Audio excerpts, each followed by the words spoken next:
Je t'appartiens. Et je ne te quitterai plus. Plus jamais. Orpheus, vous savez ce que j'attends de vous. Mais madame... C'est notre dernier pouvoir et nous n'avons plus une seconde à perdre. Réfléchissez encore. Il ne faut pas réfléchir, Orpheus. Rien n'est plus grave. Dans aucun monde. Seriez-vous lâche?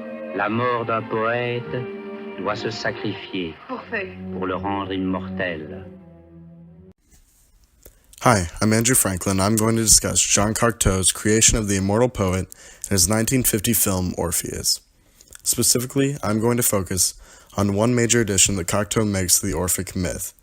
That is, the princess and Hertobe's sacrificing themselves to resurrect Orpheus and Eurydice. In doing this, Cocteau emphasizes not just the immortal poet in the film, the character of Orpheus, but also the more abstract concept of an immortal poet in our world, a creator or artist such as Cocteau himself who is immortal through the immortality of their work. So, in the Orphic myth, Eurydice and Orpheus always die. Always. And always in that order. Now the method they die and even the context of their deaths vary from version to version, adaptation to adaptation. Like in Black Orpheus, where a mournful Orpheus is hit with a rock and falls to his death. But they don't come back. People go on with their lives and the credits roll. In Cocteau's version, this isn't the case.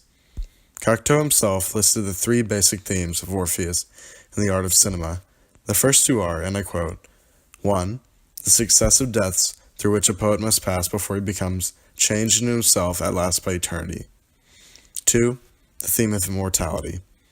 The person who represents Orpheus' death sacrifices herself and abolishes herself to become the immortal poet. So what? What does this change add to the mythology of Orpheus? Well, as I said in the beginning, Orpheus isn't just a poet. He's the poet.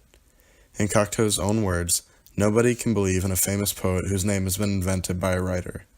I had to find a mythical bard, the bard of bards, the bard of Thrace, and his story is so enchanting that it would be crazy to look for another.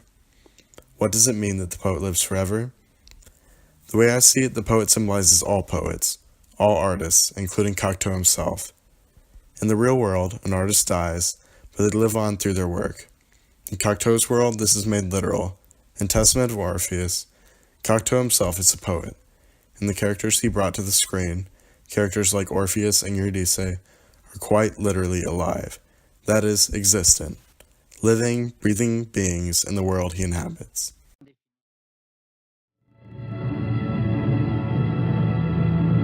Adieu, ces gestes.